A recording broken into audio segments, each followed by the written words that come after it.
बढ़ते भारत की शान।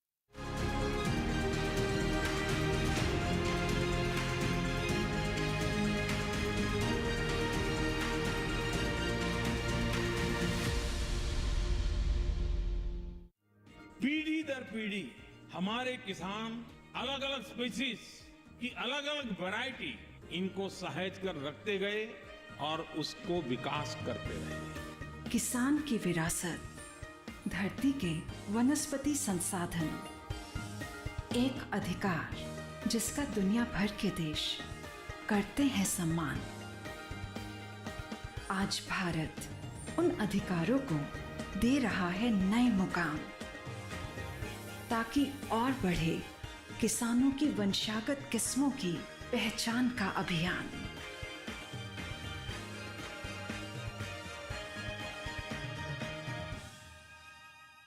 नमस्कार किसान भाइयों बहनों, दूरदर्शन किसान के कार्यक्रम कृषि दर्शन में मैं अदिति शर्मा आप सभी का स्वागत करती हूं। हमारे इस कार्यक्रम के माध्यम से कृषि जगत में हो रही हलचलों की जानकारियां हम आप तक पहुंचाने की कोशिश करते हैं। उम्मीद यही रहती है कि ये तमाम जानकारियां आपके लिए फायदेमंद साबित हों। हमेशा की तरह लेकर आए हैं हमारे तीनों सेगमेंट्स, विज्ञान और किसान, कृषि स्टार्टअप और फार्मिंग इंडिया। अब इन तीनों सेगमेंट्स के जरिए हम क्या जानकारियां आप तक पहुंचाने वाले हैं, जानने के लिए आइए शुरुआत करते हैं आज के अंक की।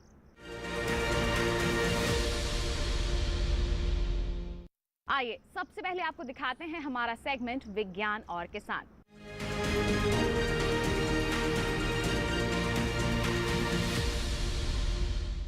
हमारे देश में मछली पालन बहुत ही अच्छा व्यवसाय माना जाता है। इससे आमदनी भी काफी अच्छी होती है, बशर्ते इसमें कुछ बातों का ध्यान रखा जाए।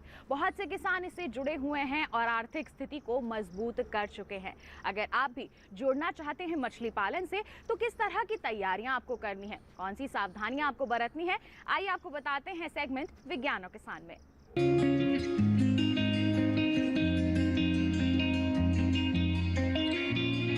मछली पालने के लिए ऐसे तालाब की जरूरत होती है जिसमें कम से कम 6 महीने पानी उपलब्ध रहे और गर्मी के दिनों में भी कम से कम 5 फीट पानी भरा रहता हो। अगर ऐसा तालाब नहीं है तो अगल बगल से पानी की व्यवस्था करनी होगी। आप चाहें तो नया तालाब खुदवा सकते हैं। नए तालाब के लिए निचली जगह का चुनाव करें, ऐसी जगह जहां पानी ज्यादा समय तक रुकता हो। दोमट मिट्टी ज्यादा समय तक पानी रोकने वाली होती है।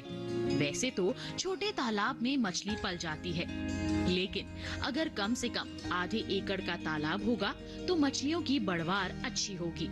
तालाब आयताकार हो और चौड़ाई के मुकाबले लंबाई 3 गुना होनी चाहिए। तालाब की तलहटी में पेड़ की जड़ या पत्थर को ना छोड़ें। आगे चलकर ये मछली पकड़ने में रुकावट बनेंगे। अगर तालाब में पानी भरने के लिए नदी, नाला या नलकूप हैं, तो 5 से 6 फीट की गहराई काफी है, वरना ये 10 से 11 फीट रखनी होगी। मछली का बीज छोड़ने से 8 से 10 दिन पहले तालाब में गोबर और चूना डालना है। इससे मछलियों के लिए प्राकृतिक भोजन तैयार हो जाएगा। 1 हेक्टेयर के लिए 40 क्विंटल सड़े गोबर की जरूरत होती है। इसे एक साथ नहीं बल्कि हर माह थोड़ा थोड़ा करके डालते रहना है। शुरू में 8 क्विंटल, इसके बाद हर माह 4-4 क्विंटल। तालाब में चूना डालना बहुत जरूरी है, खास तौर से ऐसी जगहों पर जहां की मिट्टी अम्लीय है। महीन पाउडर चूना तब देना है जब तालाब सूख गया हो और सभी बेकार मछलियों को उससे निकाल लिया गया हो। तालाब में रासायनिक खाद भी देना जरूरी है। इसके लिए 80 kilo DAP, 50 kilo muriate of potash प्रति एकड़ की दर से डालें। इसे भी एक बार में नहीं देना है, बल्कि हर माह थोड़ा थोड़ा करके देते रहना है। अगर आपके तालाब में सड़े गले पत्ते या इसी तरह की दूसरी चीजें आती हैं, तो फिर गोबर की मात्रा कम की जा सकती है। अब सवाल उठता है कि तालाब में किस तरह की मछलियां पालनी हैं। वैज्ञानिक खोज के बाद ये बात सामने आई है कि अगर 6 किस्मों की मछलियां एक साथ पाली जाएं, तो पैदावार ज्यादा होती है। इन 6 किस्मों में शामिल हैं कतला, मृगल, रोहू, सिल्वर कॉप, ग्रास कॉप और कॉमन कॉप। इन किस्मों को पालने से सभी तरह के भोजन का सही से उपयोग हो जाता है। वैसे भी इन मछलियों की आपस में दोस्ती होती है और बड़ी मछलियां छोटे बच्चों को नहीं खाती। तालाब में जगह सीमित होती है, इसलिए बहुत ज्यादा मछलियों का बीज डालने का कोई फायदा नहीं है। अगर बीज बड़े आकार का यानी 3 इंच लंबा है तो 1 एकड़ में 4000 बीजों की जरूरत होगी और अगर लंबाई 1 इंच है तो 10,000 बीज डालने होंगे। अच्छी बढ़त के लिए गोबर की खाद के अलावा पूरक आहार भी देना होता है। इसके लिए सरसों की खली और धान का कूड़ा समान मात्रा में मिलाकर सुबह शाम डालते रहें। बीज डालने के बाद हर महीने जाल डालकर मछली की बढ़वार को देखते रहें। अगर किसी तरह की बीमारी, दाग या घाव नजर आए तो विशेषज्ञ की सलाह जरूर लें। सुबह सूरज निकलने से पहले अगर मछली पानी के बाहर कूदे या हवा में मुंह खोलकर सांस लेने की कोशिश करें तो समझ लें कि पानी में ऑक्सीजन की कमी है। पानी को बांस से पीटें, कुछ चूना पाउडर डाल दें या फव्वारा की तरह पानी को फेंकें। इससे पानी के ऑक्सीजन स्तर में सुधार आ जाएगा। पानी का रंग गहरा हरा होने पर पूरक आहार और खाद देना बंद कर दें। हरा रंग हल्का पड़ जाए तो पूरक आहार फिर से शुरू कर दें। अगर मछली पानी की सतह पर समूह बनाकर घूमे तो समझ लें कि वो भोजन तलाश रही है। ऐसे में पूरक आहार बढ़ा दें। अगर मछली अकेले घूम रही है तो इसका मतलब है कि वो बीमार है। तालाब से सभी मछलियों को एक साथ नहीं निकालना है, बल्कि थोड़ी थोड़ी करके पकड़ना है। इससे उत्पादन ज्यादा होगा। इस तरह 1 एकड़ तालाब से साल भर में 15 क्विंटल मछलियों का उत्पादन आसानी से किया जा सकता है। तो ये था सेगमेंट विज्ञानों के साथ। इसी के साथ आपको बताएं कार्यक्रम में हम रुक रहे हैं एक छोटे से ब्रेक के लिए। आप कहीं मत जाइए, देखते रहिए कार्यक्रम कृषि दर्शन, बने रहिए दूरदर्शन के साथ पर।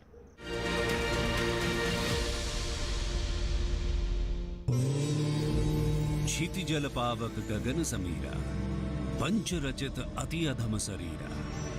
अर्थात पंच तत्वों से बना व्यक्ति, पंच तत्वों में समाई सृष्टि और हमारा पर्यावरण। बीते कुछ वर्षों में वैश्विक चिंता का मुद्दा बन गए पर्यावरण को बचाने के लिए पूरी दुनिया में आवाजें उठी। लेकिन पर्यावरण के संरक्षण को मिशन के तौर पर अपनाने वाला पहला देश बना भारत। 1 नवंबर 2021 यही वो तारीख है जब ग्लासगो में माननीय प्रधानमंत्री श्री नरेंद्र मोदी की पहल पर शुरू हुआ lifestyle for environment. Climate change में लाइफस्टाइल की एक बहुत बड़ी भूमिका है। आज जरूरत है कि हम सभी लोग एक साथ आकर लाइफस्टाइल फॉर एनवायरनमेंट यानी लाइफ को एक अभियान की तरह आगे बढ़ाएं। लाइफ सिर्फ मिशन नहीं बल्कि जन आंदोलन है। जल, जंगल और जमीन के बेलगाम दोहन के खिलाफ राष्ट्रीय स्तर पर प्रतिबद्ध लोगों का पर्यावरण संरक्षण के लिए अभियान। एक ऐसी जीवन शैली को जीने की आदत जिसमें पर्यावरण से मित्रता का भाव हो, न कि नुकसान पहुंचाने की नीयत। क्लाइमेट चेंज को ध्यान में रखते हुए स्वस्थ और टिकाऊ जीवन पद्धति है लाइफ का आधार। मिशन लाइफ का मंत्र है लाइफस्टाइल फॉर एनवायरनमेंट। केंद्रीय कृषि और किसान कल्याण मंत्रालय मिशन लाइफ के जरिए पर्यावरण को दे रहा है नई संजीवनी और इसीलिए चलाए जा रहे हैं कई कार्यक्रम ताकि हरी भरी रहे वसुंधरा। मिट्टी की उर्वरता को पोषण के हिसाब से बरकरार रखना, कृषि में ड्रोन एप्लीकेशन के इस्तेमाल के फायदे और इसके तरीके का प्रदर्शन, जलवायु के हिसाब से फसल, बीज और विविधता यानी स्मार्ट एग्रीकल्चर को बढ़ावा, रेन वाटर हार्वेस्टिंग, वर्षा जल संचयन को लेकर जागरूकता, बायोगैस और कंपोस्ट यानी वेस्ट से वेल्थ, कबाड़ से समृद्धि के उपाय, टिकाऊ पैदावार और खपत के तरीके।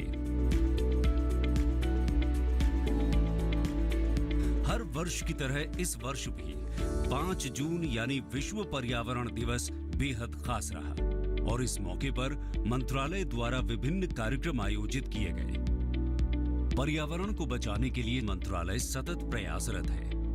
अलग अलग योजनाएं इसी की हैं झलक, जैसे इंटीग्रेटेड पेस्ट मैनेजमेंट का असरदार अमल, यानी खेती को नुकसान पहुंचाने वाले कीटों, जीवों और बीमारियों से फसलों की रक्षा, किसानों को परिस्थिति के अनुकूल टिकाऊ कीट प्रबंधन अपनाने के लिए प्रेरित करना ताकि रासायनिक उर्वरकों पर निर्भरता खत्म हो, एकीकृत न्यूट्रिएंट प्रबंधन यानी जिससे मिट्टी की उर्वरता बढ़े, साथ ही पैदावार में बढ़ोतरी हो, जैव उर्वरकों के इस्तेमाल से पैदावार की पोषकता बढ़ाने पर जोर ताकि पर्यावरण भी रासायनिक खादों से प्रभावित न हो और मिट्टी की उर्वरता भी बनी रहे।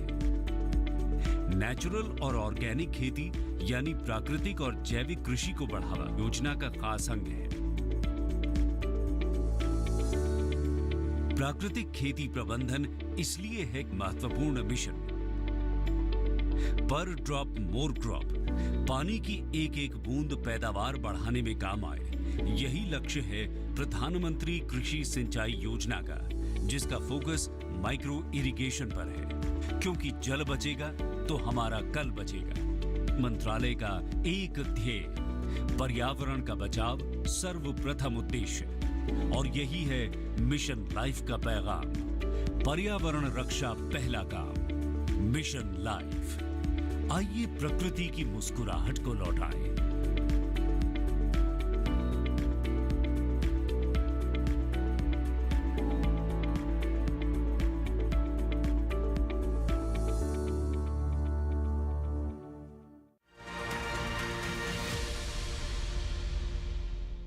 ब्रेक के बाद दूरदर्शन किसान के कार्यक्रम कृषि दर्शन में आप सभी का फिर से स्वागत है। आइए अब आपको दिखाते हैं हमारा सेगमेंट कृषि स्टार्टअप।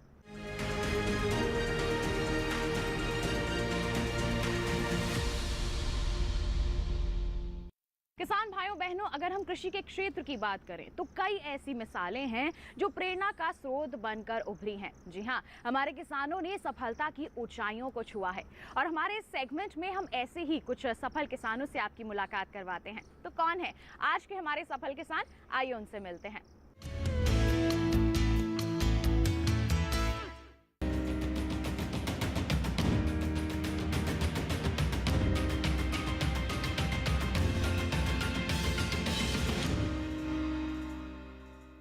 एक ऐसी ही महिला कृषि उद्यमी हैं रीता देवी।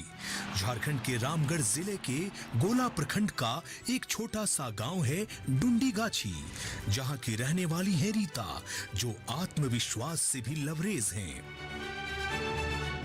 जिन्होंने अपने जीवन में कभी हारना नहीं सीखा।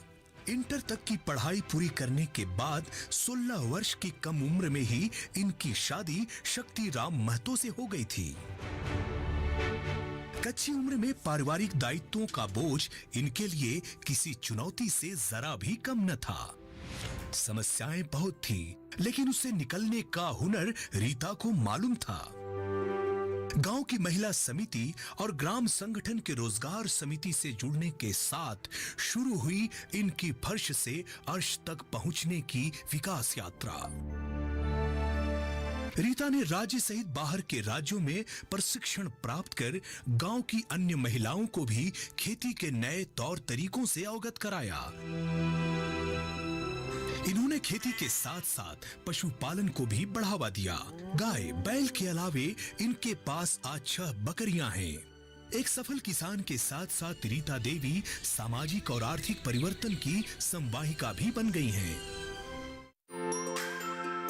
कहते हैं कि उड़ान पंखों से नहीं हौसलों से होती है, और इसकी जीती जागती मिसाल है युवा महिला कृषि उद्यमी रीता देवी।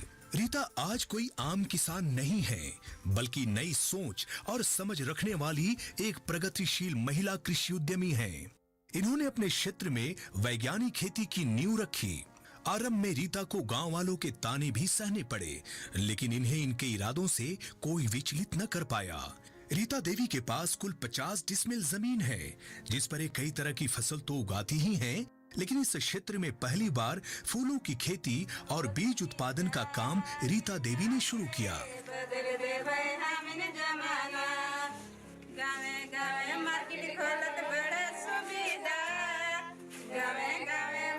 खोलल बड़ सुविधा हो किसन जाग जाग रे बदल देबै हमिन जमाना। इन्होंने अपनी 25 डिसमिल जमीन पर एक टमाटर बीज उत्पादन का कार्य भी शुरू किया। रीता ने गांव के प्रत्येक किसानों को उन्नत बीज उपलब्ध करवाकर पैदावार में भी बढ़ोतरी की है और यही कारण है कि गांव के दूसरे किसान आज रीता के मुरीद हो गए हैं। रीता लोगों की आजीविका को सशक्त बनाकर नारी सशक्तिकरण की दिशा में भी अहम भूमिका का निर्वाह कर रही हैं। ये सामाजिक समस्याओं के निदान में भी बढ़ चढ़कर हिस्सा लेती हैं। रीता देवी वन रक्षा समिति की सक्रिय सदस्य भी हैं। कल तक जो इन पर तंज कसा करते थे, आज वे भी रीता से आर्थिक मदद प्राप्त कर रहे हैं। जहाँ भी हम लोग का ये ट्रेनिंग होता है तो प्लानिंग हम लोग पहले से बनाते हैं कि इस बार मौसम का हिसाब से कि क्या इस बार लगाने का है, तो हम लोग तैयार करते हैं कि इस बार हम लोग जितना भी कृषि उद्यमी हैं सबको हम लोग अपना डिमांड किए हैं कि ओनियन का खेती करेंगे और ये गांव को यही वाला बढ़ावा देते हैं कि अच्छा से खेती कीजिए और अच्छा मेहनत कीजिए। रीता देवी आज अपने क्षेत्र में किसी परिचय की जरा भी मोहताज नहीं। इन्होंने अपनी मेहनत से जो मुकाम हासिल किया है वो हम सब के लिए प्रेरणा का स्रोत है। इनकी कामयाबी पूरे देश और राज्य के लिए गर्व की बात है। उनकी उपलब्धियों के लिए उन्हें सलाम। ये था सेगमेंट कृषि स्टार्टअप। इसके साथ बताएं आपको कार्यक्रम में वक्त हो चला है एक और छोटे से ब्रेक का। आप कहीं मत जाइए, देखते रहिए कार्यक्रम कृषि दर्शन और बने रहिए दूरदर्शन किसान पर।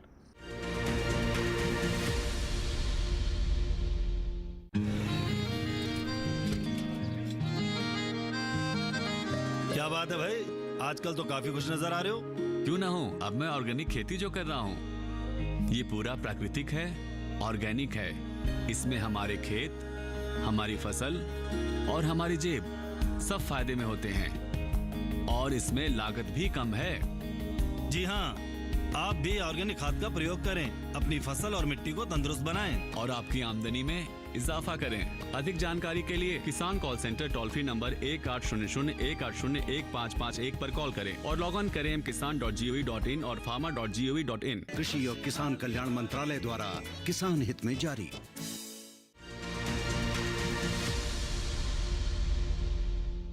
ब्रेक के बाद दूरदर्शन किसान के कार्यक्रम कृषि दर्शन में आप सभी का फिर से स्वागत। आइए दिखाते हैं आपको सेगमेंट फार्मिंग इंडिया।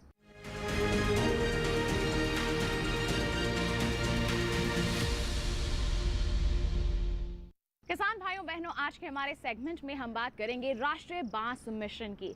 एक ऐसा मिशन जिसकी शुरुआत इस उद्देश्य से की गई है कि देश भर में बांस की खेती को बढ़ावा दिया जा सके, हमारे किसानों को, हमारे देश के युवाओं को इसकी खेती के प्रति जागरूक किया जा सके। बता दें आपको, इसके लिए आर्थिक सहायता भी मुहैया करवाई जाती है और वन विभाग द्वारा इसकी पौध भी उपलब्ध करवाई जाती है। तो अगर आप भी जुड़ना चाहते हैं इस मिशन से तो आइए बताते हैं आपको क्या है प्रक्रिया। बांस एक ऐसा पौधा है जो हर परिवेश में तेजी से विकसित हो सकता है। आसानी से उपलब्धता और इसकी मजबूती की वजह से बरसों से बांस का उपयोग होता रहा है और अब इसकी मांग और भी अधिक बढ़ गई है। दुनिया में तेजी से हो रहे जलवायु परिवर्तन पर काबू पाने में भी बांस काफी सहायक है, क्योंकि इसमें कार्बन भंडारण और ऊर्जा बनाने की क्षमता है। तेजी से कट रहे जंगलों को बचाने में भी बांस की अहम भूमिका है, क्योंकि ये निर्माण के लिए बेहतरीन विकल्प है। यानी बांस एक सस्टेनेबल और इको फ्रेंडली उत्पाद है और इसीलिए संयुक्त राष्ट्र के सस्टेनेबल डेवलपमेंट गोल्स को हासिल करने की दिशा में बांस अत्यधिक महत्वपूर्ण है। भारत दुनिया का दूसरा सबसे बड़ा बांस उत्पादक देश है, जहां बांस की 125 देसी और 11 विदेशी प्रजातियां पाई जाती हैं। भारत में कुल बांस उत्पादन क्षेत्र 16 मिलियन हेक्टेयर है और वार्षिक बांस उत्पादन क्षमता 3.23 मिलियन टन है। यूं तो बांस भारत में लगभग हर इलाके में पाया जाता है, लेकिन इसके कुल उत्पादन क्षेत्र का 40% हिस्सा मध्य प्रदेश, अरुणाचल प्रदेश, महाराष्ट्र, ओडिशा और असम में है। देश में 20 लाख से अधिक कारीगर बांस के विभिन्न उत्पाद बनाकर अपनी आजीविका चला रहे हैं। बांस उद्योग में अभूतपूर्व विकास की क्षमता है, जहां 2018-19 में भारत अपनी जरूरत को पूरा करने के लिए बांस का आयात करता था। वहीं 2019-20 में हम विदेशों में भी बांस का निर्यात करने लगे। 2021-22 में भारत ने 630 करोड़ रुपए का निर्यात किया। बांस उद्योग में असीम संभावनाओं को समझते हुए भारत सरकार बांस के उत्पादन को बढ़ावा देने के लिए व्यापक स्तर पर कार्य कर रही है। बांस को एक स्वच्छ, स्थायी और टिकाऊ विकल्प के रूप में बढ़ावा देने के लिए भारत सरकार ने 2017-18 में इंडियन फॉरेस्ट एक्ट में संशोधन करके गैर वन क्षेत्रों में उगाए जाने वाले बांस को पेड़ की श्रेणी से हटा दिया, जिससे किसान अब इसे आसानी से अपनी खेतीहर जमीन पर उगा सकते हैं। साथ ही जंगलों के बाहर उगाए जाने वाले बांस की कटाई और परिवहन से भी प्रतिबंध हटा दिए गए हैं। वहीं बांस उत्पादन क्षेत्र को सुव्यवस्थित करने के लिए राष्ट्रीय बांस मिशन को 2018-19 में पुनर्गठित करके नया रूप दिया गया, जो कि गैर वन क्षेत्रों में बांस उत्पादन को बढ़ावा देने, उद्योगों को बेहतर कच्चे माल की उपलब्धता सुनिश्चित कराने, फसल कटाई उपरांत कुशल प्रबंधन के लिए प्राथमिक प्रसंस्करण इकाइयों जैसे बुनियादी ढांचे और नई तकनीकों के विकास और बाजार उपलब्ध कराने के लिए तेजी से कार्य कर रहा है। जहां एक ओर पारंपरिक उत्पादों में बांस का इस्तेमाल हो रहा है, वहीं स्थायी विकास के तहत बांस का इस्तेमाल नए जमाने की मॉडर्न इमारतों, दफ्तरों, प्रीमियम फर्नीचर, बैम्बू फैब्रिक, कागज के उत्पादन इत्यादि में किया जा रहा है। साथ ही बांस का उपयोग बायोफ्यूल बनाने में भी हो रहा है, जो कि पेट्रोलियम का बेहतरीन विकल्प है। राष्ट्रीय बांस मिशन का लाभ लेने वाले एक उद्यमी हैं उत्तराखंड के रहने वाले जय पाई नूली, जिन्होंने योजना के तहत सब्सिडी लेकर जापानी तकनीक से चॉपस्टिक बनाने का एक प्रोसेसिंग यूनिट खोला है। इस यूनिट से ये अन्य लोगों को भी रोजगार दे रहे हैं। राष्ट्रीय बैम्बू मिशन से जो हमें अनुदान मिला है, उससे हमने मशीनें खरीदी, सेटअप लगाया है और हम लोग उसमें आत्मनिर्भर बने हैं। इसी तरह बंगलुरु के रहने वाले परमेश्वरन कृष्णा अय्यर ने राष्ट्रीय बांस मिशन के सहयोग से आधुनिक प्रोसेसिंग तकनीकों को अपनाकर अपने बांस उद्यम को विकसित किया है। With the help of National Bamboo Mission, we mechanizing each and every process from bamboo unloading to treatment to furniture making process. किसानों की आय में वृद्धि हो, इसी मिशन के सृजन की दिशा में महत्वपूर्ण भूमिका निभा रहा है बांस उद्योग, जिसके माध्यम से देश के कोने-कोने से लोग आमदनी के इस नए विकल्प से जुड़ रहे हैं।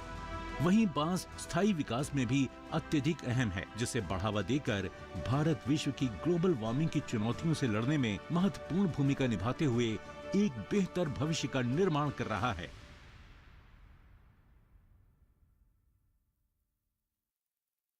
प्रधानमंत्री कृषि सिंचाई योजना के बारे में आज के हमारे सेगमेंट में हम आपको बताने वाले हैं। अगर हम बात करते हैं सिंचाई प्रबंधन की, तो खेती किसानी में ये बहुत ही महत्वपूर्ण कदम होता है। अगर योजनाबद्ध तरीके से इसे किया जाए तो एक तो लागत में कमी आती है और मुनाफा भी बढ़ जाता है, फसलें भी सुरक्षित हो जाती हैं। तो किस तरह से इस योजना से हमारे किसान लाभान्वित हो सकते हैं, आइए आपको बताते हैं।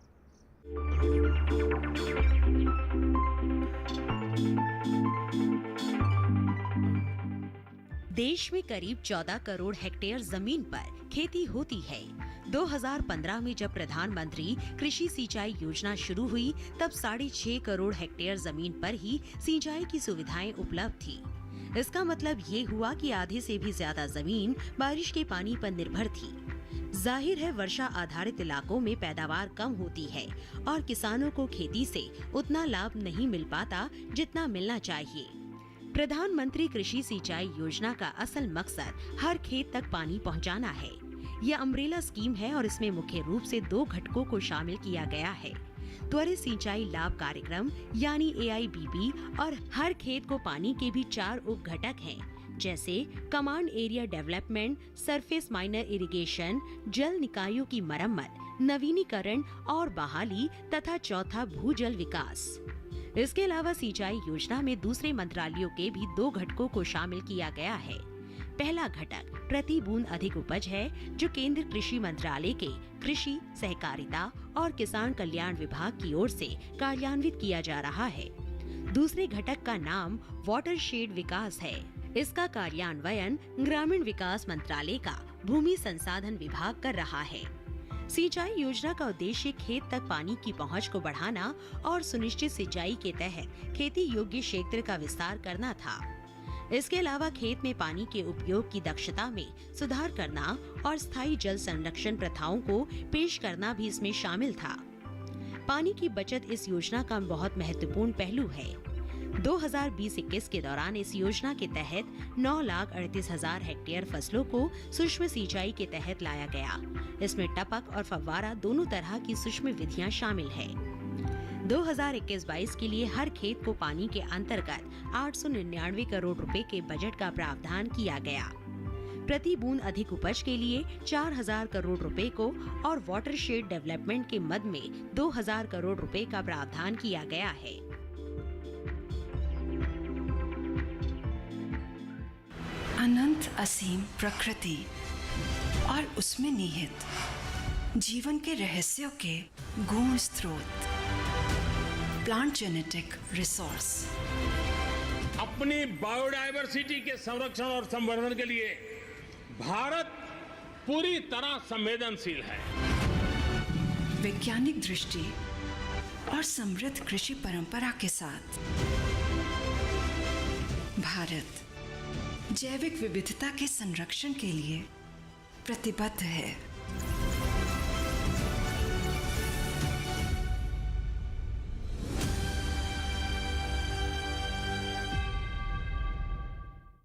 तो ये था सेगमेंट फार्मिंग इंडिया। इसके साथ बताएं आपको आज के कार्यक्रम में बस इतना ही।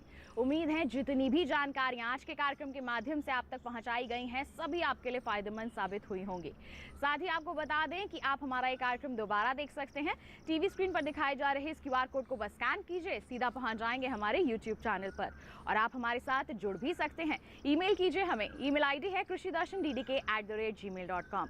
आप हमें पत्र भी लिख सकते हैं। पता है हमारा कृषि दर्शन, कमरा नंबर 58, CPC दूरदर्शन, खेलगांव, नई दिल्ली 110049। तो इसी के साथ आज के लिए बस इतना ही। अगले अंक में फिर होंगे हाजिर। तब तक के लिए हमें दीजिए इजाजत, लेकिन आप बने रहिए दूरदर्शन किसान पर। नमस्कार।